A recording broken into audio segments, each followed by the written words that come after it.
হ্যাঁ কিটা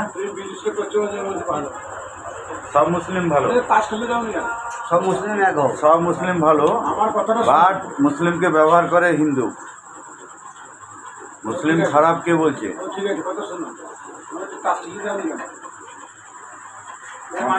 আমার কাঁচাগুলো বের করানোর দরকার নেই। অসীম মাইতিও চুলজি বেড়ে যেদিন বেরোবে সেদিনই বেরোবে।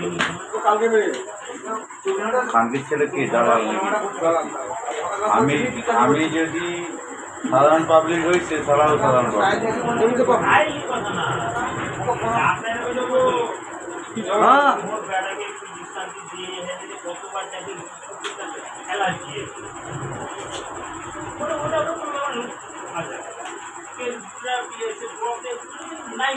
মমতা কেমন তুমি বলে দিলাম মমতাকে আমি ভুল করে দেবো।